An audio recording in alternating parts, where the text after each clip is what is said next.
ನಮಸ್ಕಾರ ವಿದ್ಯಾರ್ಥಿಗಳೇ, ತಮಗೆಲ್ಲ ಕನ್ನಡ ಅಮರ ಯೂಟ್ಯೂಬ್ ಚಾನಲ್ಗೆ ಸ್ವಾಗತ. ಬನ್ನಿ ವಿದ್ಯಾರ್ಥಿಗಳೇ, ಇದನ್ನ 8ನೇ ತರಗತಿಯಲ್ಲಿರ್ತಕ್ಕಂತಹ ನೀರು ಕೊಡದ ನಾಡಿನಲ್ಲಿ ಈ ಪಾಠದ ಬಗ್ಗೆ ಅಭ್ಯಾಸ ಮಾಡ್ತಾ ಹೋಗೋಣ. ಈ ಪಾಠವನ್ನ ಬರೆದಿರ್ತಕ್ಕಂತಹ ಲೇಖಕರು ಅಂದ್ರೆ ನೇಮಿಚಂದ್ರ ಅಂತಕ್ಕಂಥವ್ರು. ಇಲ್ಲಿ ಆಶಯದಲ್ಲಿ ಏನ್ ಹೇಳ್ತಾ ಇದ್ದಾರೆ ಅಂದ್ರೆ, ಇವತ್ತು ಇಡೀ ಜಗತ್ತು ಅಂತಕ್ಕಂಥದ್ದು ವಿಜ್ಞಾನ ಮತ್ತು ತಂತ್ರಜ್ಞಾನದಲ್ಲಿ ಮುಂದುವರಿಬೇಕು. ನಾವು ಎಲ್ಲಾ ದೇಶಗಳಿಗಿಂತ ಹೆಚ್ಚಿನ ಒಂದು ರೀತಿಯಲ್ಲಿ ನಾವು ಮುಂದೆ ಸಾಗಬೇಕು ಅಂತಕ್ಕಂತಹ ಆಸೆ ಇಟ್ಕೊಂಡು ಇವತ್ತು ಏನಾಗ್ತಿದೆ ಅಂದ್ರೆ ಎಲ್ಲಾ ಕಡೆಗೂ ಕೊಳ್ಳು ಬಾಕುತನ, ಕೊಂಡ್ಕೊಳ್ಳೋದು ಮತ್ತೆ ಲಾಭಕ್ಕಾಗಿ ಮಾರಾಟ ಮಾಡ್ಕೊಳ್ತಕ್ಕಂಥ ಒಂದು ದಂಧೆ ಇವತ್ತು ಪ್ರಾರಂಭ ಆಗಿದೆ. ಇದರಿಂದಾಗಿ ಇವತ್ತು ನಮ್ಮ ಸಂಸ್ಕೃತಿಯನ್ನು ನಾವು ಮರಿತಾ ಇದೀವಿ. ಅದನ್ನ ಕಾಪಾಡ್ಕೊಳ್ತಕ್ಕಂಥ ಅನಿವಾರ್ಯತೆ ಆಗಿದೆ ಅಂತಕ್ಕಂಥ ಮಾತನ್ನ ಇಲ್ಲಿ ನೇಮಿಚಂದ್ರ ಅವರು ಹೇಳಲಿಕ್ಕೆ ಇಷ್ಟಪಡ್ತಾರೆ. ಅಷ್ಟೇ ಅಲ್ಲ, ಇವತ್ತು ಪ್ರವೇಶದಲ್ಲಿ ಹೇಳ್ತಾರೆ, ಪ್ರಕೃತಿಯಲ್ಲಿ ದೊರೆತಕ್ಕಂತಹ ಗಾಳಿ, ಬೆಳಕು, ನೀರು ಇವುಗಳನ್ನ ಮನುಷ್ಯ ಅಂತಕ್ಕಂಥವನು ಈ ವಸ್ತುಗಳನ್ನ ಹಣಕ್ಕಾಗಿ ದುಡಿತಕ್ಕಂಥ ಒಂದು ಮಾರ್ಗವನ್ನ ಕಂಡಿಡ್ಕೊಂಡು ಇವತ್ತು ಈ ಒಂದು ಪ್ರಕೃತಿಯನ್ನ ಹಾಳು ಮಾಡ್ತಾ ಇದ್ದಾನೆ. ನಮ್ಮ ಸಂಸ್ಕೃತಿ ಹೇಗಿತ್ತಪ್ಪ ಅಂದ್ರೆ, ಬಳಲಿ ಬಂದವರಿಗೆ ನೀರು ಕೊಡ್ತಕ್ಕಂತಹ ಒಂದು ಸಂಸ್ಕೃತಿ ನಮ್ದು. ಅಂತಹ ಸಂಸ್ಕೃತಿ ಇವತ್ತು ಹಾಳಾಗ್ತಾ ಇದೆ. ಅದನ್ನ ಕಾಪಾಡ್ಕೊಳ್ತಕ್ಕಂತಹ ಒಂದು ಅನಿವಾರ್ಯತೆ ನಮಗಾಗಿದೆ ಅಂತ ಮಾತನ್ನ ಈ ನೀರು ಕೊಡದ ನಾಡಿನಲ್ಲಿ ಅಂತಕ್ಕಂಥ ಪಾಠದಲ್ಲಿ ಹೇಳ್ತಾ ಹೋಗಿದ್ದಾರೆ. ಬನ್ನಿ ಪಾಠವನ್ನು ನೋಡ್ತಾ ಹೋಗೋಣ. ಭಾರತದಿಂದ ಹೊರಗೆ ಕಾಲಿಟ್ಟರೆ ಉಳಿದೆಲ್ಲವೂ ನೀರು ಕೊಡದ ನಾಡುಗಳು ಎಂಬುದು ನನ್ನ ಇಲ್ಲಿಯವರೆಗಿನ ಅನುಭವ. 2 ವಾರ ಕಳೆದಿದೆ, ಊರೂರು ಅಲ್ದಿದ್ದಾಯಿತು. ದಿನವೂ ಅಸಾಧ್ಯ ಬಾಯಾರಿಕೆ. ಕೋಲಾಗಳು, ಫ್ರೆಂಚ್ ವೈನ್, ಬಿಯರ್, ಬಾಟಲಿಯಲ್ಲಿ ಹಣ್ಣಿನ ರಸ ಧಾರಾಳವಾಗಿ ದೊರೆಯುತ್ತವೆ. ಆದರೆ ಕುಡಿಯಲು ನೀರು ಸಿಗದು ಅಂತಕ್ಕಂಥ ಮಾತನ್ನ ಹೇಳ್ತಾರೆ. ಭಾರತದಿಂದ ಹೊರಗಿಟ್ರೆ ಅಥವಾ ಹೊರ ಕಾಲಿಟ್ರೆ, ಹೊರಗೆ ಹೋದ್ರೆ ಉಳಿದೆಲ್ಲ ನಾಡುಗಳು ನೀರು ಕೊಡದ ನಾಡುಗಳು. ಬೇರೆ ಬೇರೆ ದೇಶಗಳಲ್ಲಿ ಏನಾಗಿದೆ, ಇವತ್ತು ನೀರಿಗೋಸ್ಕರ ಇವತ್ತು ಹಣ ಕೊಟ್ಟು ನೀರನ್ನ ಕೊಂಡ್ಕೊಳ್ಬೇಕು ಅಂತಹ ಪರಿಸ್ಥಿತಿ ಎದುರಾಗಿದೆ. ಆದ್ರೆ ಭಾರತದಲ್ಲಿ ಹಾಗಿಲ್ಲ ಅಂತಕ್ಕಂಥ ಮಾತನ್ನ ಈ ಪಾಠ ಬರಿಬೇಕಾದ್ರೆ ಅವರಿಗೆ ಆಗಿರ್ತಕ್ಕಂಥ ಅನುಭವ. ಅವರು ಅನೇಕ ದೇಶಗಳನ್ನು ತಿರುಗಾಡಿದ್ರಂತೆ, ಎಲ್ಲಾ ಕಡೆಗೂ ಹಣ ಕೊಟ್ಟೆ ನೀರು ಕುಡಿಬೇಕು ಅಂತಹ ಪರಿಸ್ಥಿತಿ ಎದುರಾಗಿತ್ತು. ಬೇರೆ ಬೇರೆ ದೇಶಗಳಲ್ಲಿ ನೀರೇ ಕುಡಿಯದಂತೆ, ಅದರ ಬದಲಾಗಿ ಕೋಲಾಗಳು, ಫ್ರೆಂಚ್ ವೈನ್, ಬಿಯರ್ ಹೀಗೆ ಬೇರೆ ಬೇರೆ ಹಣ್ಣಿನ ರಸಗಳನ್ನ ಕುಡಿತಾರಂತೆ. ಅವೆಲ್ಲ ಧಾರಾಳವಾಗಿ ದೊರೆಯುತ್ತವೆ. ಆದರೆ ಬೇರೆ ಬೇರೆ ದೇಶಗಳಲ್ಲಿ ಕುಡಿಯಲು ನೀರು ಸಿಗೋದಿಲ್ಲ ಅಂತಕ್ಕಂಥ ಮಾತನ್ನ ಹೇಳ್ತಾರೆ. ಏನು ಕೋಲಾಗಳು ಅಂತ ಹೇಳಿದ್ರೆ, ಕೋಲಾ ಅಂತ ಹೇಳಿದ್ರೆ ಇದೊಂದು ಪಾನೀಯ. ಇಲ್ಲಿ ಕೋಲಾ ಅಂತಕ್ಕಂಥ ಬೀಜಗಳನ್ನ ಉಪಯೋಗಿಸಿ ಅರ್ದು ಸುವಾಸನೆ ಯುಕ್ತವಾದ ಸುವಾಸನೆಯಿಂದ ಕೂಡಿದ ಒಂದು ತಂಪು ಪಾನೀಯ, ಅದು ಕೋಲಾಗಳು. ಇನ್ನು ಫ್ರೆಂಚ್ ವೈನ್ ಅಂತ ಹೇಳಿದ್ರೆ ಇದು ದ್ರಾಕ್ಷಾರಸ ಇದು ಮತ್ತು ಬರ್ತಕ್ಕಂಥದ್ದು. ಬಿಯರು ಅಷ್ಟೇ. ಹೀಗೆ ಅನೇಕ ಹಣ್ಣಿನ ರಸಗಳನ್ನ ಬೇರೆ ಬೇರೆ ದೇಶಗಳಲ್ಲಿ ಕುಡಿತಾರೆ. ಆದ್ರೆ ಅಲ್ಲಿ ಕುಡಿಲಿಕ್ಕೆ ನೀರು ಸಿಗೋದಿಲ್ಲ, ಹಣ ಕೊಟ್ಟರೆ ಮಾತ್ರ ಸಿಗತ್ತೆ ಅಂತಕ್ಕಂಥ ಮಾತನ್ನ ಹೇಳ್ತಾರೆ. ಇಲ್ಲಿ ಯುರೋಪಿನಲ್ಲಾಗಲಿ ಅಲ್ಲಿ ಅಮೆರಿಕದಲ್ಲಾಗಲಿ ನೀರು ಕೊಡುವ ಸಂಪ್ರದಾಯ ಇಲ್ಲ. ಅದು ಭಾರತದಲ್ಲಿದೆ, ಬೇರೆ ಬೇರೆ ದೇಶಗಳಲ್ಲಿ ಇಲ್ಲ ಅಂತಕ್ಕಂಥ ಮಾತನ್ನ ಹೇಳ್ತಾರೆ. ಹಿಂದೆ ಇತ್ತೇನೋ, ಈಗಂತೂ ಇಲ್ಲ. ನೀರು ಸಲೀಸಾಗಿ ಎಲ್ಲೆಂದರಲ್ಲಿ ಪುಕ್ಕಟ್ಟೆಯಾಗಿ ನಿಮಗೆ ಖಂಡಿತ ಸಿಗೋದಿಲ್ಲಂತೆ. ನಮ್ಮಲ್ಲಿಯಂತೆ ಅಂದ್ರೆ ಭಾರತದಲ್ಲಿರುವಂತೆ ರೈಲು ನಿಲ್ದಾಣಗಳಲ್ಲಿ, ಬಸ್ಸು ನಿಲ್ದಾಣಗಳಲ್ಲಿ, ವಿಮಾನ ನಿಲ್ದಾಣಗಳಲ್ಲೂ ದುಡ್ಡಿಲ್ಲದೆ ಕುಡಿಯಬಲ್ಲ ನೀರನ್ನು ಇರಿಸುವುದಿಲ್ಲ. ನೋಡಿ, ನಮ್ಮಲ್ಲಿ ಇವೆಲ್ಲ ಇರಿಸ್ತಾರೆ. ಎಲ್ಲೆಲ್ಲಿ ಬಸ್ ನಿಲ್ದಾಣಗಳಲ್ಲಿ, ರೈಲು ನಿಲ್ದಾಣಗಳಲ್ಲಿ ದುಡ್ಡಿಲ್ಲದೆ ಧಾರಾಳವಾಗಿ ನೀರನ್ನು ಕುಡಿಬಹುದು. ಆದ್ರೆ ಬೇರೆ ಬೇರೆ ದೇಶಗಳಲ್ಲಿ ಈ ರೀತಿ ಇಡೋದಿಲ್ಲಂತೆ. ಬಾಯಾರಿದಾಗ ಈಗಲೂ ಹೋಟೆಲ್ ಒಂದಕ್ಕೆ ಹೊಕ್ಕು ಅಂದ್ರೆ ಒಳಗೋಗಿ ನೀರು ಮಾತ್ರ ಕುಡಿದು ಬರಬಹುದಾದ ಸವಲತ್ತು ಇಲ್ಲಿಲ್ಲ. ಎಲ್ಲಿ? ಬೇರೆ ದೇಶದಲ್ಲಿ. ಭಾರತದಲ್ಲಿದೆ. ಮನೆಯ ಹೊರಗೆ ಕಾಂಪೌಂಡ್ ಗೋಡೆಗೆ ಸಣ್ಣ ತೊಟ್ಟಿ ಕಟ್ಟಿ ದನಕರಗಳು ಕುಡಿದು ಹೋಗಲಿ ಎಂದು ನೀರು ತುಂಬಿಡುತ್ತಿದ್ದ ಬಾಲ್ಯದ ದಿನಗಳು ನನಗಿನ್ನೂ ನೆನಪಿವೆ. ನಾನು ದಿಲ್ಲಿಗೆ ಬಂದು ವಿದೇಶಕ್ಕೆ ಹಾರಿದ್ದೆ. ದಿಲ್ಲಿಯಲ್ಲೋ ಧಗೆಧಗೆ ಬಿಸಿಲು, ಧಗೆಧಗೆ ಇದು ಅನುಕರಣಾವ್ಯಯ. ಆದರೆ ಯಾರೋ ಪುಣ್ಯಾತ್ಮರು ಅಲ್ಲಿ ದೊಡ್ಡ ಮಣ್ಣಿನ ಮಡಿಕೆಗಳಲ್ಲಿ ನೀರು ತುಂಬಿಡುತ್ತಿದ್ದರು. ನೋಡಿ, ನೀರನ್ನ ಅಲ್ಲಿ ದಿಲ್ಲಿ ಅಂತ ನಮ್ಮ ದೇಶ, ಅದು ತುಂಬಿಟ್ಟಿರ್ತಿದ್ರು ಬಿಸಿಲಲ್ಲಿ ಎಲ್ಲರೂ ಕುಡಿದು ಹೋಗ್ಲಿ ಅಂತ. ಈಗಲೂ ಸಹ ಬೇಸಿಗೆ ಬಂತಂದ್ರೆ ಬೇರೆ ಬೇರೆ ಕಡೆಗಳಲ್ಲಿ ಎಲ್ಲ ಮಾರುಕಟ್ಟೆಗಳಲ್ಲಿ ನೀರನ್ನ ಮಡಿಕೆಗಳಲ್ಲಿ ತುಂಬಿಡ್ತಾರೆ. ಇನ್ನು ನಮ್ಮ ಸಂಪ್ರದಾಯ ಸಂಸ್ಕೃತಿ ಉಳಿಸ್ಕೊಂಡಿದೀವಿ. ಆದ್ರೆ ಬೇರೆ ಬೇರೆ ದೇಶಗಳಲ್ಲಿ ಹಾಗಿಲ್ಲಂತೆ. ಇಲ್ಲಿ ಹೇಳ್ತಾರೆ, ಅನೇಕ ಗುರುದ್ವಾರಗಳ ಬಳಿ ಸ್ವಯಂ ಸೇವಕರು ನೀರಿನ ದೊಡ್ಡ ಕೊಳಾಯಿ ಹಿಡಿದು ನಿಲ್ಲಿಸಿದ ಆಟೋ, ಬಸ್ಸು ಹಾಗೂ ದಾರಿ ಹೋಕರಿಗೆಲ್ಲ, ದಾರಿಯಲ್ಲಿ ನಡ್ಕೊಂಡು ಹೋಗೋರಿಗೆಲ್ಲ ನೀರು ತುಂಬಿ ಕುಡಿಸುವುದನ್ನು ನೋಡಿದ್ದೇನೆ. ಕೊಡ್ತಾ ಇದ್ರಂತೆ, ಕುಡೀರಿ ಅಂತ. ಇವ್ರು ಹೇಳ್ತಾರೆ, ರೋಹ್ತಕ್ ರಸ್ತೆಯ ದಿಲ್ಲಿಯಲ್ಲಿ ರೋಹ್ತಕ್ ರಸ್ತೆಯ ಅತ್ತೆಯ ಮನೆಯೊಳಗೆ ಕಾಲಿಡುತ್ತಿದ್ದಂತೆ ಬೇಟಾ ತಾಯಾಜಿ ಆಯೇ ಹೈ. ನೋಡಿ, ಇಲ್ಲಿ ತಾಯಾಜಿ ಅಂದ್ರೆ ಚಿಕ್ಕಮ್ಮ ಅಂತಾನು ಬರುತ್ತೆ. ಬಂದಿದ್ದಾರೆ. ಥಂಡಾ ಪಾನಿ ಪಿಲಾವೋ ಅಂತ ಹೇಳ್ಬಿಟ್ಟು ಲೇಖಕರ ಮೈದುನ ಮಗನಿಗೆ ಲೇಖಕರ ಅತ್ತೆ ಕೂಗಿ ಹೇಳ್ತಾರೆ. ಅವಾಗ ಪುಟ್ಟ ಹುಡುಗ ತತ್ಕ್ಷಣ ತಣ್ಣನೆಯ ನೀರು ತಂದು ಕೈಗಿಟ್ಟ. ಕೊಟ್ಟ ಲೇಖಕರಿಗೆ ದಿಲ್ಲಿಯ ಧೂಳು ಹಾದಿಗಳೆಲ್ಲವೂ ಮರೆತವು. ನೋಡಿ, ಎಲ್ಲ ಅಂದ್ರೆ ಅರ್ಥ, ನೀರು ಕುಡಿದಾಗ ಅಲ್ಲಿ ಎಷ್ಟು ಸುಸ್ತಾಗಿತ್ತೋ ಅದೆಲ್ಲ ಸುಸ್ತು ಹೊರಟೋಯ್ತು ಅಂತಕ್ಕಂಥ ಮಾತನ್ನ ಹೇಳ್ತಾರೆ. ಮನೆಗೆ ಬಂದವರಿಗಂತೂ ಮೊದಲು ನೀರು ಕೊಡುವ ಸಂಪ್ರದಾಯ. ಡಾಬಾ ಆಗಲಿ, ದರ್ಶಿನಿ ಆಗಲಿ, ದರ್ಶಿನಿ ಅಂದ್ರೆ ಹೋಟೆಲ್ ರೀ, ಪಂಚತಾರಾ ಹೋಟೆಲೇ ಆಗಲಿ, ಪಂಚತಾರ ಅಂದ್ರೆ ಇಂಗ್ಲಿಷ್ ನಲ್ಲಿ 5 ಸ್ಟಾರ್ ಹೋಟೆಲ್ಗಳು, ಮೊದಲು ನೀರು ಮೇಜಿನ ಮೇಲೆ ಕುಳಿತುಕೊಳ್ಳುತ್ತದೆ. ಪುಕ್ಕಟೆಯಾಗಿ ಕೊಡುವ ನೀರು. ಆದರೆ ನಾನೀಗ ನೀರು ಕೊಡದ ನಾಡುಗಳಲ್ಲಿ ಅಲಿಯುತ್ತಿದ್ದೇನೆ. ಅಂದ್ರೆ ಬೇರೆ ವಿದೇಶಕ್ಕೆ ಬಂದಿದ್ದಾರೆ, ಅಲ್ಲೆಲ್ಲ ಪುಕ್ಕಟೆಯಾಗಿ ನೀರು ಸಿಗೋದಿಲ್ಲ. ನಮ್ಮ ದೇಶದಲ್ಲಿ ಇಲ್ಲೆಲ್ಲ ನೀರು ಕೊಡ್ತಾರೆ ಮೊದಲಿಗೆ ಅಂತಕ್ಕಂಥ ಮಾತನ್ನ ಹೇಳ್ತಾರೆ. ಮ್ಯಾಕ್ಡೊನಾಲ್ಡ್ ನಂತಹ ಅಗ್ಗದ ಫಾಸ್ಟ್ ಫುಡ್ ಜಾಯಿಂಟ್ಸ್ಗೆ ಹೋಗಿ, ವೈಭವದ ಪಂಚತಾರಾ ಹೋಟೆಲ್ಗಳಿಗೆ ಹೋಗಿ ನೀರು ಇಡುವ ಅಥವಾ ಕೊಡುವ ಸಂಪ್ರದಾಯವೇ ಇಲ್ಲಿಲ್ಲ. ನೋಡಿ, ಮ್ಯಾಕ್ಡೊನಾಲ್ಡ್ ನಂತಹ ಅಗ್ಗದ ಫಾಸ್ಟ್ ಫುಡ್ ಜಾಯಿಂಟ್ಸ್ಗೆ ಹೋಗಿ, ಜಾಯಿಂಟ್ಸ್ ಅಂದ್ರೆ ಫಾಸ್ಟ್ ಫುಡ್ ಜಾಯಿಂಟ್ಸ್ ಅಂದ್ರೆ ಎಲ್ಲಾ ರೀತಿಯ ಆಹಾರ ಪದಾರ್ಥಗಳು ದೊರೆತಕ್ಕಂತಹ ಹೋಟೆಲ್ಗಳನ್ನ ಜಾಯಿಂಟ್ಸ್ ಅಂತ ಕರಿತೀವಿ. ಇಲ್ಲಿ ಮ್ಯಾಕ್ಡೊನಾಲ್ಡ್ ಅಂತಕ್ಕಂಥದ್ದು ಇದು ಫಾಸ್ಟ್ ಫುಡ್ ಇರ್ತಕ್ಕಂಥ ಜಾಯಿಂಟ್ಸ್. ಇಲ್ಲಿ ಇದು ರೆಸ್ಟೋರೆಂಟ್ ತರ ಇರುತ್ತೆ. ದೊಡ್ಡ ದೊಡ್ಡ ರೆಸ್ಟೋರೆಂಟ್ಗಳು ಇದಾವೆ. ಮ್ಯಾಕ್ಡೊನಾಲ್ಡ್ ಅಂತಕ್ಕಂಥದ್ದು ದೊಡ್ಡ ಅನೇಕ ರೆಸ್ಟೋರೆಂಟ್ಗಳನ್ನು ಹೊಂದಿರತಕ್ಕಂತಹ ಒಂದು ಸಮೂಹ ಸಂಸ್ಥೆ. ಇದು 1940ರಲ್ಲಿ ಪ್ರಾರಂಭ ಆಗುತ್ತೆ. 1940ರಲ್ಲಿ ಪ್ರಾರಂಭ ಆಗುತ್ತೆ. ಜಗತ್ತಿನ ಅನೇಕ ದೇಶಗಳಲ್ಲಿ ಈ ಮ್ಯಾಕ್ಡೊನಾಲ್ಡ್ ಅಂತಕ್ಕಂಥ ಒಂದು ಸಮೂಹ ಸಂಸ್ಥೆ ಅನೇಕ ಕಡೆಗಳಲ್ಲಿ ಅನೇಕ ವಿಭಾಗಗಳಿದಾವೆ ಇದ್ರದ್ದು. ಈ ರೀತಿಯಾಗಿರ್ತಕ್ಕಂತಹ ಫಾಸ್ಟ್ ಫುಡ್ ಜಾಯಿಂಟ್ಸ್ಗೆ ಹೋಗಿ, ವೈಭವದ ಪಂಚತಾರ ನಾ ಹೇಳಿದೆ 5 ಸ್ಟಾರ್ ಹೋಟೆಲ್ಗಳಿಗೆ ಹೋಗಿ ನೀರು ಇಡುವ ಅಥವಾ ಕೊಡುವ ಸಂಪ್ರದಾಯ ಇಲ್ಲಿಲ್ಲ ಅಂತೆ. ಇನ್ನು ಹೋಟೆಲ್ಗಳಲ್ಲಿ ಏನಿದೆ ಹಾಗಾದ್ರೆ ವೈನ್, ದ್ರಾಕ್ಷಾರಸ, ಬಿಯರ್ ಮತ್ತು ಬರ್ತಕ್ಕಂತಹ ಪಾನೀಯಗಳು, ಇಲ್ಲವೇ ಕೋಲಾಗಳಿಂದ ನಾ ಹೇಳಿದೆ ಕೋಲಾ ಬೀಜಗಳಿಂದ ತಯಾರು ಮಾಡತಕ್ಕಂತಹ ಒಂದು ಪಾನೀಯ. ಇದು ಪಾನೀಯದಿಂದ ಊಟ ಪ್ರಾರಂಭ ಆಗುತ್ತೆ. ಮ್ಯಾಕ್ಡೊನಾಲ್ಡ್ಗಳಲ್ಲಿ ಫ್ರೆಂಚ್ ಫ್ರೈಸ್ ಇರಲಿ, ಸ್ಯಾಂಡ್ವಿಚ್ ಆಗಲಿ, ಬರ್ಗರ್ ಆಗಲಿ, ಜೊತೆಗೆ ದೊಡ್ಡ ಗಾತ್ರದ ಕೋಲಾದೊಡನೆಯೇ ನೀಡುತ್ತಾರೆ. ಇದು ಹೇಳ್ತಾರೆ ಇಲ್ಲಿ ಫ್ರೆಂಚ್ ಫ್ರೈಸ್ ಅಂದ್ರೆ ಎಣ್ಣೆಯಲ್ಲಿ ಬೇಯಿಸಿರ್ತಕ್ಕಂತಹ ಒಂದು ಆಹಾರ ಪದಾರ್ಥಗಳು ಅಂತ.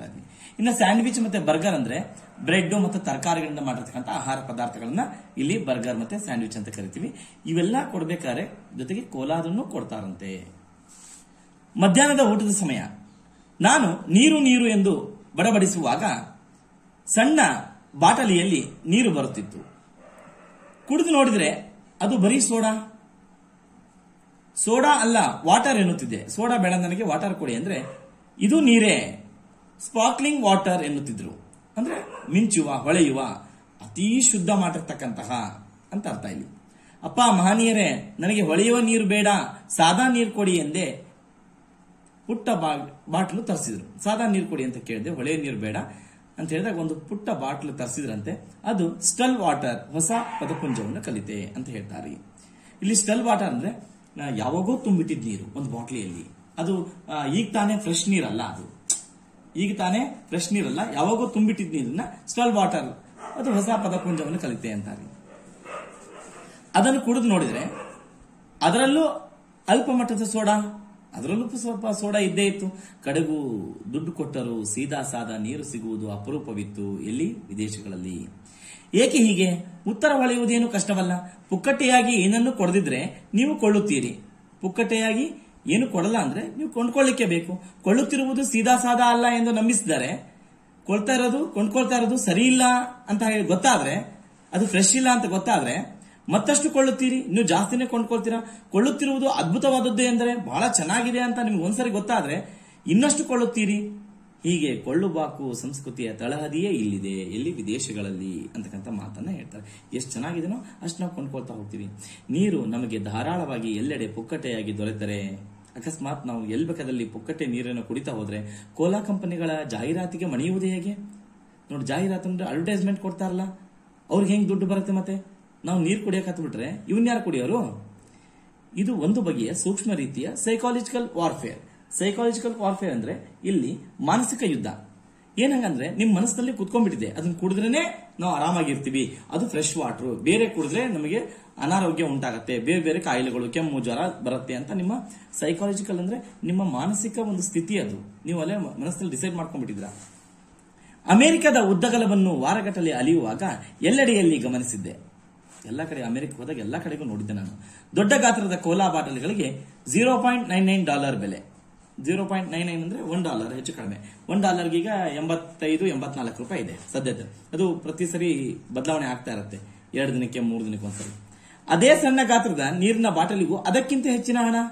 ನೋಡ್ರಿ, ನೀರಿಗೆ ಜಾಸ್ತಿ ದುಡ್ಡು, ಕೋಲಾಗೆ ಕಡಿಮೆ ದುಡ್ಡಂತೆ. ಆದ್ದರಿಂದ ಯಾವ್ದನ್ನ ನಾವು ಜಾಸ್ತಿ ತಗೊಂಡ್ಬಿಡ್ತೀವಿ, ಯಾವ್ದು ಕಡಿಮೆ ಇರುತ್ತೋ ಅದನ್ನ ಕೊಂಡ್ಕೊಳ್ತಾರೆ. ನೀರಿಗೆ ಜಾಸ್ತಿ ದುಡ್ಡು ಇತ್ತಂತೆ, ಕೋಲಾಗೆ ಕಡಿಮೆ ದುಡ್ಡು ಇತ್ತಂತೆ. ಆದ್ದರಿಂದ ಜನ ನೀರು ಕುಡಿಯೋದ್ ಬಿಟ್ಟು ಕೋಲಾ ಕುಡಿಯಕ್ ಹತ್ಬಿಟ್ರು. ಟೇಸ್ಟ್ ಚೆನ್ನಾಗಿರತ್ತೆ, ತಣ್ಣಗೂ ಇರತ್ತೆ, ಆದ್ರೆ ಆರೋಗ್ಯಕ್ಕೆ ಎಷ್ಟು ಹಾನಿಕರ ಅಂತ ಜನಕ್ಕೆ ಗೊತ್ತಾಗಲ್ಲ. ದುಡ್ಡು ಇಂಪಾರ್ಟೆಂಟ್ ಅಂದ್ರೆ ಕಡಿಮೆ ಬೆಲೆಗೆ ಯಾವ ಸಿಗತ್ತೋ ಅದನ್ನ ತೆಗೆದುಕೊಳ್ತೀವಿ. ಕೊಳ್ಳುವ ಗ್ರಾಹಕನ ಮನಸ್ಸಿನಲ್ಲಿ ನೀರಿಗೇಕೆ ಅಷ್ಟು ಹಣ, ನೋಡಿ ನೀರಿಗೆ ಯಾಕೆ ಇಷ್ಟು ದುಡ್ಡು ಕೊಡಬೇಕು, ಅದಕ್ಕಿಂತ ಅಗ್ಗವಾಗಿ, ಅಗ್ಗ ಅಂದ್ರೆ ಕಡಿಮೆ ಬೆಲೆಯಲ್ಲಿ ಕೋಲಾ ಸಿಗುತ್ತದೆಯಲ್ಲ, ಕೋಲಾ ಅಂತಕ್ಕಂಥ ಪಾನೀಯ ಸಿಗುತ್ತದಲ್ಲ ಅಂತ ಹೇಳಿ ಎಂಬ ತರ್ಕ ಹೊಳೆದು, ತರ್ಕ ಅಂದ್ರೆ ಒಂದು ವಾದ ಹೊಳೆದು ಕೋಲಾ ಅಭ್ಯಾಸ ಮಾಡಿಕೊಳ್ಳುತ್ತಾನೆ. ಕೋಲಾನೇ ಕುಡಿತಕ್ಕಂಥ ಅಭ್ಯಾಸ ಮಾಡ್ಕೊಳ್ತಾನೆ. ಅಲ್ಲಿಗೆ ನೀರು ಕುಡಿಯುವ ಅಭ್ಯಾಸ ತಪ್ಪುತ್ತದೆ, ನಿಂತೆ ಹೋಗುತ್ತೆ ಅಂತಕ್ಕಂಥ ಮಾತನ್ನು ಹೇಳ್ತಾರೆ. ವಿದೇಶಗಳಲ್ಲಿ ಮನೆಯ ನಲ್ಲಿಯಲ್ಲಿ ಬರುವ ನೀರನ್ನು ಯಾರೂ ಕುಡಿಯುವುದಿಲ್ಲ. ನಮ್ಮ ಭಾರತದಲ್ಲಿ ಕುಡಿತಾರೆ, ಈಗೆಲ್ಲ ಕಡಿಮೆ ಆಗಿದೆ. ಅದನ್ನು ಕುಡಿದ್ರೇನೋ ಪ್ರಾಣ ಹೋಗೋದಿಲ್ಲ, ಆದರೆ ಅದು ಶುದ್ಧವಲ್ಲ.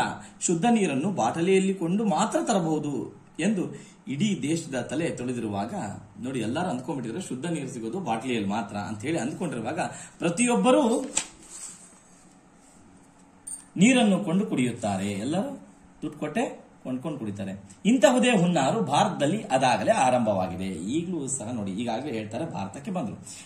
ಈಗ ಇತ್ತೀಚಿನ ದಿನಗಳಲ್ಲಿ ಭಾರತದಲ್ಲಿ ಇದು ಸಹ ಪ್ರಾರಂಭವಾಗಿದೆ. ಏನು, ದುಡ್ಡು ಕೊಟ್ಟು ಕುಡಿತಕ್ಕಂಥದ್ದು. ಕೀಟನಾಶಕವಿರುವ ನೀರನ್ನು ಶುದ್ಧವೆಂದು ಮಾರಿ ಉದ್ಧಾರವಾದ ಕಂಪನಿಗಳು, ನೋಡಿ ಕೀಟನಾಶಕವಿರುವ ಏನೇನೋ ನೀರಲ್ಲಿ ಇದೆಲ್ಲ ಹಾಕ್ಬಿಟ್ಟು, ಕೆಮಿಕಲ್ಸ್ ಎಲ್ಲ ಹಾಕ್ಬಿಟ್ಟು ಅದನ್ನು ಶುದ್ಧ ಅಂತ ಹೇಳ್ಬಿಟ್ಟು ಮಾರಾಟ ಮಾಡ್ತಾ ಹೋಗ್ತಾರಲ್ಲ.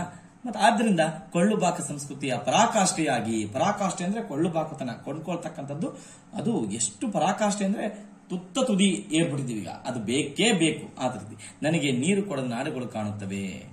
ಇಂತಹುದೇ ಮರಳುತನಕ್ಕೆ ಅದಾಗಲೇ ಭಾರತೀಯರು ಬಲಿಯಾಗಿದ್ದಾರೆ. ಈಗ ನಾವು ಸಹ ಬಲಿಯಾಗ್ತಾ ಇದ್ದೀವಿ. ನಮ್ಮ ಎಳನೀರು, ಮಜ್ಜಿಗೆ, ಪಾನಕ, ಕಬ್ಬಿನ ಹಾಲು, ತಾಜಾ ಹಣ್ಣಿನ ರಸ ಎಲ್ಲವನ್ನು ತೊರೆದು ಕೋಲಾಗಳಿಗೆ ಮುಗಿಬೀಳುತ್ತಿರುವ ಜನರ ಸಂಖ್ಯೆ ಏರುತ್ತಿದೆ. ಎಳನೀರೆಲ್ಲ 35 ರೂಪಾಯಿ 40 ರೂಪಾಯಿ ಒಂದು. ಅದನ್ನ ಬಿಟ್ಟು ಒಂದು ತಂಪು ಪಾನೀಯಗಳು 20 ರೂಪಾಯಿ 15 ರೂಪಾಯಿ ಸಿಗ್ತವೆ. ರುಚಿನೂ ಇರುತ್ತೆ, ತಣ್ಣಗೂ ಇರುತ್ತೆ. ಇದು 40 ರೂಪಾಯಿ ಯಾಕೆ ಕೊಟ್ಟು ಕುಡಿಬೇಕು ಎಳ್ನೀರ್ನ, ಅದರಲ್ಲಿ ಏನಿದೆ ಅಂತ ಹೇಳ್ಬಿಟ್ಟು ಅದರ ಮಹತ್ವವನ್ನು ಅರಿಯದೆ ಇವತ್ತು ನಾವು ಅನೇಕ ಪಾನೀಯಗಳಿಗೆ ಮನಸೋತು ನಮ್ಮ ಆರೋಗ್ಯವನ್ನು ನಾವೇ ಹಾಳು ಮಾಡ್ಕೊಳ್ತಾ ಇದೀವಿ ಅಂತಕ್ಕಂಥ ಮಾತನ್ನ ಹೇಳ್ತಾರೆ. ವೈಯಕ್ತಿಕ ವಿದೇಶ ಪ್ರವಾಸಗಳಲ್ಲಿ ನನಗೆ ಇಷ್ಟು ಕಷ್ಟವಾಗಿದ್ದಿಲ್ಲ. ಬೇರೆ ಬೇರೆ ಕೆಲಸಕ್ಕಂತ ಹೋದಾಗ, ವೈಯಕ್ತಿಕವಾಗಿ ಹೋದಾಗ ನನಗೆ ಇಷ್ಟು ಕಷ್ಟ ಆಗ್ತಿರ್ಲಿಲ್ಲ. ಆದ್ರೆ ತಿಂಗಳುಗಟ್ಟಲೆ ಅಲೆದರೂ ನಾವಿಳಿದುಕೊಳ್ಳುತ್ತಿದ್ದ ಅಗ್ಗದ ಹೋಟೆಲ್ನಿಂದ ಬೆಳಗ್ಗೆ ಹೊರಡುವಾಗಲೇ ಬಾಟಲಿಯಲ್ಲಿ ನಲ್ಲಿ ನೀರನ್ನು ತುಂಬಿಸಿಕೊಂಡು ಹೊರಡುತ್ತಿದ್ದೆವು. ನೋಡಿ, ಅವಾಗೆಲ್ಲ ನಲ್ಲಿ ನೀರು ತುಂಬಿಕೊಂಡೇ ಹೋಗ್ತಾ ಇದ್ವಿ ವಿದೇಶಕ್ಕೆ ಹೋದಾಗ್ಲೂ. ನಮ್ಮ ಭಾರತೀಯ ನಿರೋಧಕ ಶಕ್ತಿಯ ಎದುರು ಯಾವ ನೀರಾದರೂ ಅಡ್ಡಿ ಇರಲಿಲ್ಲ. ಭಾರತೀಯರಿಗೆ ನಿರೋಧಕ ಶಕ್ತಿ ಇದೆ, ಅಂದ್ರೆ ಏನೇ ಆದ್ರೂ ತಡ್ಕೊಳ್ತಕ್ಕಂಥ ಶಕ್ತಿ ಇದೆ. ಆದ್ದರಿಂದ ಯಾವ ನೀರು ಕುಡಿದ್ರೂ ಭಾರತೀಯರಿಗೆ ಏನೂ ಆಗ್ತಿರ್ಲಿಲ್ಲ. ಶುದ್ಧ ನೀರೇ ಕುಡಿಬೇಕು ಅಂತ ಏನಿರ್ಲಿಲ್ಲ. ಯಾಕಂದ್ರೆ ಯಾವುದೇ ಒಂದು ಪರಿಸ್ಥಿತಿಯಲ್ಲಿ ಭಾರತೀಯರಿಗೆ ಇಲ್ಲಿ ನಿರೋಧಕ ಶಕ್ತಿ ಅಂದ್ರೆ ಸಾಂಕ್ರಾಮಿಕ ರೋಗಗಳನ್ನ ನಿಯಂತ್ರಿಸುವ ಶಕ್ತಿ ಭಾರತೀಯರಿಗಿದೆ. ಆದ್ದರಿಂದ ಯಾವ ನೀರು ಕುಡಿದ್ರೂ ಸಹ ಅಡ್ಡಿ ಇರಲಿಲ್ಲ. ಆದರೆ ಕೆಲಸದ ಮೇಲೆ ಬಂದ ಈ ಪ್ರವಾಸದಲ್ಲಿ ನಾನು ಕೆಲಸದ ಮೇಲೆ ಬಂದಾಗ ಮಣ ಫೈಲ್ಗಳನ್ನು ಹೊತ್ತು, ಮಣ ಅಂದ್ರೆ ಇಲ್ಲಿ ಒಂದು ತೂಕ ಮಣ ಅಂತ ಹೇಳಿದ್ರೆ 10 ಕೆಜಿಗೆ ಒಂದು ಮಣ ಅಂತ ಕರಿತೀವಿ. 10 ಕೆಜಿಗೆ ಒಂದು ಮಣ. ಹಾಗೆ 10 ಕೆಜಿ ಗಂಟಲೆ ಫೈಲ್ಗಳನ್ನು ಹೊತ್ತು ಅಲ್ಲಿಂದ ಇಲ್ಲಿಗೆ ಅಲಿಯುವಾಗ ನೀರಿನ ಬಾಟಲಿ ಹಿಡಿದು ಹೋಗುವುದು ಅಸಾಧ್ಯವಾಗುತ್ತಿತ್ತು ಅಂತಕ್ಕಂಥ ಮಾತನ್ನ ಹೇಳ್ತಾರೆ. ಕೊಳ್ಳುಬಾಕುತನ ಲಾಭಕೋರತನದ ರೋಗಗಳು ಸಾಂಕ್ರಾಮಿಕವಾಗಿ ಎಲ್ಲ ನೆಲದಲ್ಲೂ ಹರಡಿ ಅದು ಸಾಂಕ್ರಾಮಿಕ ರೋಗ ಆಗ್ಬಿಟ್ಟಿದೆ. ಎಲ್ಲ ಕಡೆಗೂ ಅದೇ ಇದೆ. ಭಾರತಕ್ಕೂ ಲಗ್ಗೆ ಇಟ್ಟಿವೆ ಎಂದು ತೀರಾ ಇತ್ತೀಚಿನ ದಿನಗಳಲ್ಲಿ ಗಾಢವಾಗಿ ನಮ್ಮೆಲ್ಲರಿಗೂ ಅನುಭವವಾಗಿದೆ. ಭಾರತಕ್ಕೂ ಬಂದ್ಬಿಟ್ಟಿದೆ. ಎಲ್ಲದೂ ಕೊಂಡ್ಕೊಳ್ಳೋದೆ. ಈಗ ಒಂದು ಹಬ್ಬ ಬಂದ್ರು ಸ್ವೀಟ್ ಕೊಂಡ್ಕೊಳ್ಳೋದೆ, ಖಾರ ಕೊಂಡ್ಕೊಳ್ಳೋದೆ, ಏನು ಮನೆಯಲ್ಲಿ ತಯಾರಿಸೋಂಗೆ ಇಲ್ಲ. ಹೋಟೆಲ್ ಹೋಗಿ ಏನು ತಿಂಡಿ ತಿನಿಸ್ಕೊಂಡು ತಗೊಂಡ್ಬರೋದು, ಆ ರೀತಿ ಎಲ್ಲ ಬಂದ್ಬಿಟ್ಟಿದೆ. ಸಂಸ್ಕೃತಿಯ ಮೇಲೆ ದಾಳಿ ಎನ್ನುವಾಗ ನನಗೆ Mother's Day, Father's Day, Valentine's Day ಆಚರಿಸುವುದು ಅಷ್ಟು ದೊಡ್ಡ ಅನಾಹುತವಾಗಿ ಕಾಣಿಸ್ಲಿಲ್ಲ. ನೋಡಿ, ನಮ್ಮ ಸಂಸ್ಕೃತಿ ಮೇಲೆ ಏನಾಗಿದೆ, ದಾಳಿ ಆಗ್ತಾ ಇದೆ ಅಂತ ಹೇಳ್ಬಿಟ್ಟು ನಾವೇನ್ ಮಾಡ್ತೀವಿ, ಮದರ್ಸ್ ಡೇ ಬಂದಾಗ, ಫಾದರ್ಸ್ ಡೇ ಬಂದಾಗ, ವ್ಯಾಲೆಂಟೈನ್ಸ್ ಡೇ ಬಂದಾಗ ಇದು ನಮ್ಮ ಸಂಸ್ಕೃತಿ ಮೇಲೆ ದಾಳಿ ಮಾಡ್ತಿದೆ ಅಂತ ಅಂದ್ಕೊಂತೀವಲ್ಲ, ಲೇಖಕರಿಗೆ ಅದು ಅಷ್ಟು ದೊಡ್ಡ ಅನಾಹುತವಾಗಿ ಕಾಣಿಸ್ಲಿಲ್ಲ. ಹಂಗಾರೆ ಯಾವುದು ಅನಾಹುತವಾಗಿ ಕಾಣಿಸ್ತು ಅಂತ ಹೇಳಿದ್ರೆ, ಈ ಹೊಸ ಹೊಸ ದಿನಗಳೆಲ್ಲ ಉಕ್ಕಿದ ಪ್ರೀತಿಯ ದ್ಯೋತಕವಲ್ಲ. ಇವೆಲ್ಲ ಏನು ಆಚರಣೆ ಮಾಡ್ತೀವಲ್ಲ, ಅದು ನಿಜವಾಗ್ಲೂ ಪ್ರೀತಿಯ ದ್ಯೋತಕವಲ್ಲ. ಪ್ರೀತಿಯಿಂದ ನಾವು ಮಾಡ್ತಾ ಇಲ್ಲ, ಅದು ಪ್ರೀತಿಯ ಸಂಕೇತವಲ್ಲ. ಫಾದರ್ಸ್ ಡೇ ಅಂದ ತಕ್ಷಣ ಆ ದಿನ ಅಷ್ಟೇ ಪ್ರೀತಿ, ಇನ್ನು ದಿನ ಪ್ರೀತಿ ಇರೋದಿಲ್ಲ. ಅದು ಆಕ್ಚುಲಿ ನಿಜವಾಗ್ಲೂ ಅದು ಪ್ರೀತಿಯಿಂದ ಮಾಡುವ ಹಬ್ಬಗಳಲ್ಲ ಅಂತ ಆ ಒಂದು ಮಾತನ್ನ ಹೇಳ್ತಾರೆ. ಹಂಗಾರೆ ಯಾತಕ್ ಮಾಡ್ತೀವಿ ಅದನ್ನು ಹೇಳ್ತಾರೆ. ಗಿಫ್ಟ್, ಗ್ರೀಟಿಂಗ್ ಕಾರ್ಡ್ ಮಾರುವ ಹೊಸ ಹುನ್ನಾರಗಳೆಂದು ಸರ್ವರಿಗೂ ವೇದ್ಯವಾಗಿದೆ. ಯಾತಕ್ಕೆ ಹಬ್ಬವನ್ನ ಮಾಡ್ತಿದೀವಿ ಅಂದ್ರೆ, ಯಾವುದು Valentine's Day, Mother's Day, Father's Day ಯಾಕೆ ಮಾಡ್ತಾರೆ ಅಂದ್ರೆ, ಗಿಫ್ಟ್ ಕೊಡ್ತಕ್ಕಂಥ ರೀತಿಯಲ್ಲಿ ಗ್ರೀಟಿಂಗ್ ಕೊಡಬೇಕು ಅಂತ ಹೇಳ್ಬಿಟ್ಟು ಇದು ಹೊಸ ಹುನ್ನಾರು. ಹೊಸ ಒಂದು ಹುನ್ನಾರು ಅಂತ ಹೇಳಿದ್ರೆ ಸಂಚು ಅಂತ ಅರ್ಥ. ಇಲ್ಲಿ ಸರ್ವರಿಗೂ ವೇದ್ಯವಾಗಿದೆ, ಎಲ್ಲರಿಗೂ ಗೊತ್ತಾಗ್ಬಿಟ್ಟಿದೆ. ಆದರೆ ನನಗೆ ಗಾಬರಿ ಹುಟ್ಟಿಸುವುದು ನಮ್ಮ ಭಾರತೀಯ ಸಂಸ್ಕೃತಿಯ ಬುನಾದಿಯನ್ನು, ಜೀವನ ಶೈಲಿಯನ್ನು, ನಂಬಿಕೆಗಳನ್ನು, ಮೌಲ್ಯಗಳನ್ನು, ಸಂಸ್ಕೃತಿಯ ಬುನಾದಿಯನ್ನು ಅಲುಗಿಸುವ ಕೊಳ್ಳುಬಾಕುತನ ಅಗತ್ಯಗಳಲ್ಲಿ ನಡೆದು ಹೋಗುತ್ತಿದ್ದ ಬದುಕು ಇಂದು ಬೇಕುಗಳ ಬಲೆಗೆ ಬಿದ್ದಿದೆ. ಇವತ್ತೇನಾಗಿತ್ತು ನಮ್ಮ ಜೀವನ ಶೈಲಿ ಅಂತಕ್ಕಂಥದ್ದು, ನಂಬಿಕೆಗಳನ್ನ, ಮೌಲ್ಯಗಳನ್ನ ಎಲ್ಲ ಸಂಸ್ಕೃತಿಯ ಬುನಾದಿಯನ್ನು ಅಲುಗಿಸುವ ಕೊಳ್ಳುಬಾಕುತನ ಅಗತ್ಯಗಳಲ್ಲಿ ನಡೆದು ಹೋಗ್ತಿದೆ. ಎಷ್ಟು ಬೇಕೋ ಅಷ್ಟು ನಡೆಯುತ್ತೆ. ಇವತ್ತು ಇದರಲ್ಲಿ ಇದ್ದಿದ್ರಲ್ಲೇ ನಮ್ಮ ಜೀವನ ನಡೆಸಬಹುದು ಅಂತಕ್ಕಂತಹ ಒಂದು ನಂಬಿಕೆ, ಮೌಲ್ಯ ಇತ್ತಲ್ಲ, ಇವತ್ತು ಏನಾಗಿದೆ ಅಂದ್ರೆ ಬೇಕೇ ಬೇಕು ಅಂತಕ್ಕಂಥ ಬಲೆಗೆ ನಾವು ಬಿದ್ದ್ಬಿಟ್ಟಿದೀವಿ. ಅದಿಲ್ಲದೆ ನಡೆಯೋದೇ ಇಲ್ಲ ಅಂತಕ್ಕಂಥ ಒಂದು ವಾತಾವರಣಕ್ಕೆ ಹೊಂದ್ಕೊಂಡ್ಬಿಟ್ಟಿದೀವಿ. ಸರ್ಕಾರಿ ಕಾಲೇಜಿನ ಪ್ರೊಫೆಸರ್ ಮತ್ತು ಪ್ರಾಂಶುಪಾಲರಾದ ನಮ್ಮ ತಂದೆಗೆ ಕಾಲೇಜ್ಗೆ ಸೈಕಲ್ನಲ್ಲಿ ಹೋಗುವುದು ಅಪಮಾನಕರವಾಗಿ ಕಂಡಿರಲಿಲ್ಲ. ಅವ್ರ ತಂದೆ ಏನೋ ಲೇಖಕರ ತಂದೆ ಪ್ರಾಂಶುಪಾಲರಾಗಿದ್ದರಂತೆ, ಪ್ರಿನ್ಸಿಪಾಲು, ಸೈಕಲ್ನಲ್ಲಿ ಹೋಗ್ತಿದ್ರಂತೆ. ಅದೇನೋ ಅಪಮಾನ ಅಂತ ಹೇಳಿ, ಅಸಹ್ಯ ಅಂತ ಹೇಳಿ ಅಂದ್ಕೊಂಡಿರಲಿಲ್ಲ. ಕೊಂಡ ಒಂದು ವಸ್ತುವನ್ನು ಬದುಕಿಡಿ ಬಳಸುವ ಪರಿಪಾಠ ಇತ್ತು. ಒಂದು ವಸ್ತುವನ್ನ ಕೊಂಡ್ಕೊಂಡ್ರೆ ಅದನ್ನ ಪೂರ್ತಿ ಜೀವನ ಇರೋ ತನಕ ಅದನ್ನ ಬಳಸ್ತಕ್ಕಂಥ ಪರಿಪಾಠ ಅಂದ್ರೆ ಅದೊಂದು ಬಳಸ್ತಕ್ಕಂಥ ರೂಢಿ ಇಟ್ಕೊಂಡಿದ್ರು. ಜೀವನ ಪರ್ಯಂತ ಅದನ್ನ ಬಳಸ್ತಕ್ಕಂಥದನ್ನ ಮಾಡ್ಕೊಂಡ್ ಬಂದಿದ್ರು. ಇಂದು ಶಾಲೆಯಲ್ಲಿಯೇ ಬೈಕ್ ಬೇಕು ಎನ್ನುವ ಮಗ, ಇಂತಹದೇ ಬ್ರಾಂಡಿನ ಶೂ ಬೇಕು ಎನ್ನುವ ಮಕ್ಕಳು. ಬ್ರಾಂಡ್ ಅಂದ್ರೆ ಗುರುತಿರ್ತಕ್ಕಂತಹ, ಸೀಲ್ ಇರ್ತಕ್ಕಂತಹ, ಮುದ್ರೆ ಇರ್ತಕ್ಕಂತಹ, ಕಂಪನಿ ಹೆಸರು ಇರ್ತಕ್ಕಂತಹ ಅದೇ ಬೇಕು ಎನ್ನುವ ಮಕ್ಕಳು. ಮಾರುತಿ ಕಾರ್ ಇದ್ದರೆ ಸ್ಯಾಂತ್ರೋ ಬೇಕು ಅಂತಕ್ಕಂತಹ ಓಡುವ ಹಿರಿಯರು. ಮಾರುಕಟ್ಟೆಗೆ ಬಂದಿದ್ದೆಲ್ಲವೂ ಬೇಕುಗಳನ್ನು ಅಗತ್ಯಗಳಾಗಿ ಹಾಗೂ ಅತ್ಯಗತ್ಯಗಳಾಗಿ ಬಲು ಜಾಣತನದಿಂದ ಬದಲಿಸುವ ಜಾಹೀರಾತುಗಳು ಮತ್ತೆ ಮತ್ತೆ ಬಿತ್ತರಿಸ್ತವೆ. ನಾವು ಜಾಹೀರಾತುಗಳನ್ನು ನೋಡಿ ಹಾಳಾಗ್ತಾ ಇದೀವಿ. ಜಾಹೀರಾತು ಮೀನ್ಸ್ ಅಡ್ವರ್ಟೈಸ್ಮೆಂಟ್ ನೋಡಿ ಮತ್ತೆ ಕೊಂಡ್ಕೊಳ್ಳಿಕ್ಕೆ ಬೇಕು ಅಂತಕ್ಕಂಥ ಆ ರೀತಿಗೆ ನಾವು ಮುಗಿ ಬಿದ್ದ್ಬಿಟ್ಟಿದೀವಿ ಅಂತಕ್ಕಂಥ ಮಾತನ್ನು ಹೇಳ್ತಾರೆ. ಆರಾಮ, ಐಷಾರಾಮದ ಅಪ್ಪಟ ಅನಗತ್ಯದ ವಸ್ತುಗಳನ್ನು ಇವಿಲ್ಲದೆ ಬದುಕಿಲ್ಲ ಎಂಬಂತೆ ಬಿಂಬಿಸುತ್ತಾರೆ. ನೀವು ಕೊಂಡ್ಕೊಳ್ಳಿಕ್ಕೆ ಬೇಕು ಹಂಗ್ ಮಾಡ್ತಾರೆ. ಇದರಲ್ಲಿ ಜಾಹೀರಾತುಗಳಲ್ಲಿ ಡಿಯೋಡ್ರೆಂಟ್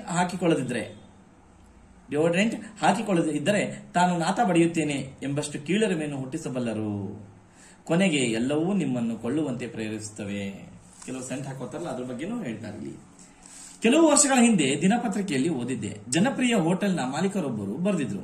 ಏನಂತ, ತಂಪು ಪಾನೀಯದ ಕಂಪನಿಯೊಂದು ಆತನನ್ನು ಸಂಪರ್ಕಿಸಿ ಹೇಳಿದ್ರಂತೆ, ನೀವು ಗ್ರಾಹಕರಿಗೆ ಬಂದೊಡನೆ ನೀರು ಕೊಡುವುದನ್ನು ನಿಲ್ಲಿಸಿದ್ರೆ ಇಷ್ಟು ಹಣ ಕೊಡುವುದಾಗಿ ಹೇಳುತ್ತಿದ್ದಂತೆ. ನೋಡಿ, ನೀವು ಗ್ರಾಹಕರಿಗೆ ಬಂದ ತಕ್ಷಣ ನೀರು ಕೊಡಬೇಡಿ, ಅದ್ರ ಬದಲು ಈ ರೀತಿ ತಂಪು ಪಾನೀಯ ಕೊಡಿ, ನಿಮಗೆ ಇಷ್ಟು ದುಡ್ಡು ಕೊಡ್ತೀವಿ ಅಂತ ಹೇಳಿದ್ರಂತೆ. ಈಗಾಗಲೇ ಬೆಂಗಳೂರಿನಲ್ಲೂ ನನಗೆ ನೀರು ಕೊಡದ ಸಂಸ್ಕೃತಿ ಅನುಭವವಾಗಿದೆ ಅಂತಕ್ಕಂಥ ಮಾತನ್ನ ಹೇಳ್ತಾರೆ. ಬೆಂಗಳೂರಿನಲ್ಲಿ ಸ್ಟಾರ್ಟ್ ಆಗಿದೆ ನೀರು ಕೊಡದಂತೆ ಹೋಟೆಲ್ಗಳಲ್ಲಿ. ಮಹಾತ್ಮ ಗಾಂಧಿ ರಸ್ತೆಯ ಬಾಂಬೆ ಬಜಾರ್ ಎದುರಿನ ಪುಟ್ಟ ಜಾಯಿಂಟ್ಸ್ ನಲ್ಲಿ ನಾನು ಮತ್ತು ಮಗಳು ಕೂತಿದ್ವಿ. ಇಲ್ಲಿ ನೀರು ತಂದಿಡ್ಲಿಲ್ಲ. ಐಸ್ ಕ್ರೀಮ್ ತಿಂದ ನಾವು ನೀರು ಬೇಕು ಎಂದು ಕೇಳಿದೆವು. ಮಿನರಲ್ ವಾಟರ್ ಅಂತ ಅವ್ರು ಕೇಳಿದ್ರು. ಯಾರು? ವೇಟರ್ ಪ್ರಶ್ನಿಸಿದ. ಇಲ್ಲಪ್ಪ, ಸಾಮಾನ್ಯ ನೀರು ಎಂದೆ. ಮಾಯವಾದ ವೇಟರ್ 15 ನಿಮಿಷಕ್ಕಾದ್ರೂ ಬರಲೇ ಇಲ್ಲ. ನೋಡಿ, ಇಂತಹ ನೀರು ಕೇಳಿದ್ರೆ ಯಾರು ಬರೋದಿಲ್ಲ. ದುಡ್ಡು ಕೊಟ್ಟು ತಗೊಂಡ್ರೆ ಎಲ್ಲರೂ ಕೊಡ್ತೀವಿ ಅಂತಕ್ಕಂಥ ಮಾತನ್ನೇ ಹೇಳ್ತಾರಂತೆ. ಕಾದು ಕಾದು ಸುಸ್ತಾಗಿ ಕೊನೆಗೆ ಕೌಂಟರ್ಗೆ ಹೋಗಿ ಬಿಲ್ ಕೊಟ್ಟು ಹೊರಬಿದ್ದೆವು. ಕೊನೆಗೆ ನೀರು ತಂದು ಕೊಡ್ಲೇ ಇಲ್ಲ ಅಂತ ಅವನು. ಯಾಕಂದ್ರೆ ಅವನು ಏನ್ ತಂದು ಕೊಡಕ್ಕೆ ಇಷ್ಟಪಟ್ಟಿದ್ದ ಅಂದ್ರೆ ಮಿನರಲ್ ವಾಟರ್, ಬಾಟ್ಲಿಯಲ್ಲಿ ಸಿಗ್ತಕ್ಕಂಥ ನೀರು, ದುಡ್ಡು ಕೊಟ್ಟು ಕುಡೀರಿ ಅಂತಕ್ಕಂಥ ಒಂದು ವಾದ ಅವನು. ಕಾದು ಕಾದು ಸುಸ್ತಾಗಿ ಕೊನೆಗೆ ಕೌಂಟರ್ಗೆ ಹೋಗಿ ಬಿಲ್ ಕೊಟ್ಟು ಮನೆಗೆ ಹೋದ್ವಿ ಅಂತ. ಅದೇ ವೇಟರ್ ಪುಟ್ಟ ಪುಟ್ಟ ಬಾಟಲ್ಗಳಲ್ಲಿ ಮಿನರಲ್ ವಾಟರ್ಗಳನ್ನ ಬೇರೆ ಬೇರೆ ಮೇಜಿಗೆ ಸರಬರಾಜು ಮಾಡುವುದು ಕಂಡಿತು. ನೋಡಿ, ಅದೇ ವೇಟರ್ ಏನ್ ಮಾಡಿದ್ರೆ ಬೇರೆ ಬೇರೆ ಟೇಬಲ್ಗಳಿಗೆ ಏನು ಬಿಸ್ಲೇರಿ ಬಾಟಲ್ಗಳನ್ನ, ನೀರು ವಾಟರ್ ಬಾಟಲ್ಗಳನ್ನ ದುಡ್ಡಿಗೆ ಕೊಡ್ತಾ ಇದ್ದ. ನಾವು ಸಾದಾ ನೀರು ಕೇಳಿದ್ರೆ ಕೊಡ್ಲಿಲ್ಲ ಅಂತಕ್ಕಂಥ ಮಾತನ್ನ ಹೇಳ್ತಾನೆ. ಮಿನರಲ್ ವಾಟರ್ ಎಂದ ಅವರು ಕೇಳುವ ಭಂಗಿ ಭಾವ ಹೇಗಿರುತ್ತದೆ ಎಂದರೆ, ನಿಮಗೆ ಆರ್ಡಿನರಿ ವಾಟರ್ ಎಂದು ಹೇಳಲು ಹಿಂಜರಿಕೆ ಆಗಬೇಕು. ಅಂದ್ರೆ ಆರ್ಡಿನರಿ ವಾಟರ್, ಇಂಥ ನೀರು ಕುಡಿತೀರಾ ನೀವು? ಇನ್ನು ಬಿಸ್ಲೇರಿ ಕುಡಿಯಲ್ವಾ, ಶುದ್ಧ ನೀರು ಕುಡಿಯಲ್ವಾ ಅಂತ ಕೇಳ್ತಕ್ಕಂಥ ರೀತಿಯಲ್ಲಿ ಅವ್ರು ಕೇಳ್ತಾರಂತೆ. ಹೋಟೆಲ್ಗಳಲ್ಲಿ ಕೇಳಿದ್ರೆ ಅಸಹ್ಯ ಆಗೋ ರೀತಿಯಲ್ಲಿ ಕೇಳ್ತಾರಂತೆ. ಆದ್ರೆ ನಿಜಕ್ಕೂ ಆಘಾತವಾದದ್ದು. ತೀರಾ ಇತ್ತೀಚೆಗೆ ಮಾಲತಿಯೊಡನೆ ಸ್ನೇಹಿತರೊಡನೆ ಇಂದಿರಾನಗರದ ಮುಖ್ಯ ರಸ್ತೆಯ ಪುಟ್ಟ ಜಾಯಿಂಟ್ಸ್ಗೆ ಹೊಸ ಬಗೆಯ ಐಸ್ ಕ್ರೀಮ್ ತಿನ್ನುವ ಬಯಕೆಯಲ್ಲಿ ಹೋಗಾಗ ಮಿಸಿಸಿಪ್ಪಿ ಮಡ್ ಪಿ ಎಂದು ಎಲ್ಲೋ ಪತ್ರಿಕೆಯಲ್ಲಿ ಓದಿದ್ದ ಮಾಲತಿ ಆರ್ಡರ್ ಮಾಡಿದ್ರು. ಅದು ಐಸ್ ಕ್ರೀಮ್ ಹೆಸರು. ದೊಡ್ಡ ಬಿಳಿ ಪಿಂಗಾಣಿ ತಟ್ಟೆಯಲ್ಲಿ ಕೇಕ್ ಮತ್ತು ಐಸ್ ಕ್ರೀಮ್ ಇರಿಸಿ ಮೇಲೆ ಕೋಕೋ ಪುಡಿ ಉದುರಿಸಿ ಆಕರ್ಷಕವಾಗಿ ತಂದಿಟ್ರು. ಬೆಲೆ ₹100 ಎಂದಾಗ ಹೌಹಾರಿದ್ದು ಉಂಟು. ಹೌಹಾರಿದ್ರು ಆಶ್ಚರ್ಯ ಆಗಿದ್ದು ಉಂಟು. ಇಲ್ಲೂ ನೀರು ಕೊಟ್ಟಿರಲಿಲ್ಲ. ನೀರು ಕೊಡಿ ಎಂದೆ. ಮಿನರಲ್ ವಾಟರ ಎಂದಳು. ಯಾರು ಸರ್ವ್ ಮಾಡ್ತಿದ್ರು? ಲೇಡಿ. ಸರ್ವ್ ಮಾಡ್ತಿದ್ದ ಹುಡುಗಿ. ಇಲ್ಲ, ಸಾಧಾರಣ ನೀರು ಎಂದರೆ ನಮ್ಮಲ್ಲಿ ಸಾಧಾರಣ ನೀರು ಇಲ್ಲ ಎಂದು ಬಿಡುವುದೇ? ಸಾಧಾರಣ ನೀರು ಇಲ್ಲ, ನಾವು ಲೋಟದಲ್ಲಿ ನೀರು ಕುಡಿಯೋದು ಕೊಡಲ್ಲ ಅಂತ ಹೇಳಿದ್ರಂತೆ. ಅಂದ್ರೆ ಮಿನರಲ್ ವಾಟರೇ ಕೊಡ್ತೀವಿ. ₹100 ಐಸ್ ಕ್ರೀಮ್ ತಿಂದರೂ ಪುಕ್ಕಟೆಯಾಗಿ ಒಂದು ಲೋಟ ನೀರು ಕೊಡದ ಜಾಯಿಂಟ್ಗಳಿವು. ₹100 ಕೊಟ್ಟ ಐಸ್ ಕ್ರೀಮ್ ತಿಂದರೂ ಸಹ ಪುಕ್ಕಟೆಯಾಗಿ ನೀರು ಕುಡಿಲಿಕ್ಕೆ ನಮಗೆ ಸಿಗಲ್ಲ. ಅಂತಹ ಆಹಾರ ಸಿಗ್ತಕ್ಕಂಥ ಹೋಟೆಲ್ಗಳಿದಾವೆ. ಮತ್ತೆ 10-20 ಪಡೆದು ಮಿನರಲ್ ವಾಟರ್ ಮಾಡುವ ಹುನ್ನಾರು. ಅದನ್ನು ಮತ್ತೆ ₹10-20 ತಗೊಂಡು ನೀರು ಮಾರಾಟ ಮಾಡ್ತಕ್ಕಂಥ ಒಂದು ಸಂಚು ಎಲ್ಲ ಕಡೆಗೂ ಪ್ರಾರಂಭವಾಗಿದೆ. ನನಗೆ ರೇಗಿ ಹೋಯ್ತು, ಸಿಟ್ಟು ಬಂದ್ಬಿಡ್ತು. ಅಲ್ಲಿ ನೀರು ಕೊಡ್ಲಿಲ್ಲ. ಹೊರ ಬಂದು ಬನ್ನಿ ಮಾಲ್ತಿ, ಸಾಗರ್ಗೆ ಪಾನಿಪುರಿ ತಿನ್ನೋಣ ಎಂದೆ. ಸಾಗರ್ಗೆ ಅಂತ ಹೇಳಿ ಅಲ್ಲಿ ಹೋಗ್ಬಿಟ್ಟು ಪಾನಿಪುರಿ ತಿನ್ನೋಣ ಅಂತ ಅಂದ್ಕೊಂಡು ಎದುರಿಗೊಂದು ಸಾಗರ್ ಹೋಟೆಲ್ ಇತ್ತು. ಅಲ್ಲಿ ಹೋದ್ರಂತೆ. ನುಗ್ಗಿದೆವು. ಕುಳಿತೊಡನೆ ವೇಟರ್ ಬಂದು 4 ಲೋಟ ನೀರು ತಂದಿಟ್ಟ. ಬರೀ ಬಾಯಲ್ಲ, ಮನಸ್ಸು ತಂಪಾಯಿತು. ಅಂದ್ರೆ ಅಷ್ಟು ಖುಷಿ ಆಯ್ತು ನೀರು ಕುಡಿದಾಗಂತ ಮಾತನ್ನ ಹೇಳ್ತಾರೆ. ಹೇಳಿ ಕಾಯ್ದುಕೊಳ್ಳಬಲ್ಲವೇ ಮಾನವೀಯ ಮೌಲ್ಯಗಳನ್ನು? ನಾವು ಮನುಷ್ಯರು ಅಂತಹ ಮಾನವೀಯ ಮೌಲ್ಯಗಳನ್ನ, ಪ್ರೀತಿ, ವಿಶ್ವಾಸ, ಕರುಣೆ, ನ್ಯಾಯ, ನೀತಿ ಇವುಗಳನ್ನ ಕಾಯ್ಕೊಳ್ಳಿಕ್ಕೆ ನಾವು ರೆಡಿ ಇದೀವ? ಕೊಳ್ಳು ಬಾಕತನದ ಕಪಿ ಮುಷ್ಟಿಯಿಂದ, ಅದರ ಬಿಗಿ ಮುಷ್ಟಿಯಿಂದ ಬಿಡಿಸಿಕೊಳ್ಳಬಲ್ಲವೇ? ಅದರಿಂದ ಹೊರಗೆ ಬರ್ತೀವಾ? ಎಲ್ಲದನ್ನು ಕೊಂಡ್ಕೊಳ್ಳೋದು ಬಿಡ್ತೀವಾ? ಬಾಯಾರಿದವರಿಗೆ ನೀರು ಕೊಡಬಲ್ಲವೇ? ಯಾರಿಗಾದ್ರು ನೀರು ಕೊಡ್ಲಿಕ್ಕೆ ಆಗತ್ತ ನಮ್ಮ ಕೈಯಿಂದ? ಹಸಿದವರಿಗೆ ಅನ್ನ ಕೊಡಬಲ್ಲವೇ? ಯಾಕಂದ್ರೆ ಈ ಸಂಸ್ಕೃತಿ ಭಾರತದಲ್ಲಿದೆ. ಇನ್ನೊಬ್ಬರ ನೀರು ಅನ್ನವನ್ನು ಕಸಿದುಕೊಳ್ಳದೆ ಬದುಕಬಲ್ಲವೇ ನಾವೆಲ್ಲ? ನಮ್ಮ ಸಂಸ್ಕೃತಿಯನ್ನು ಕಾಯ್ದುಕೊಳ್ಳುವ ಅಸ್ತ್ರ ನಮ್ಮ ಕೈಯಲ್ಲೇ ಇದೆ ಅಲ್ಲವೇ? ಮತ್ತೆಂದೂ ನೀರು ಕೊಡದ ಆ ಜಾಯಿಂಟ್ಸ್ಗೆ ಹೋಗುವುದಿಲ್ಲ. ನನ್ನಿಂದಂತೂ ಇಂತಹ ಜಾಯಿಂಟ್ಸ್ಗಳು ಉದ್ಧಾರವಾಗುವುದು ಬೇಡ ಎಂದುಕೊಂಡಿದ್ದೇನೆ ಅಂತಕ್ಕಂಥ ಮಾತನ್ನ ಇಲ್ಲಿ ನೇಮಿಚಂದ್ರ ಅವರು ಹೇಳ್ತಾ ಹೋಗ್ತಾರೆ. ನಮಸ್ಕಾರ.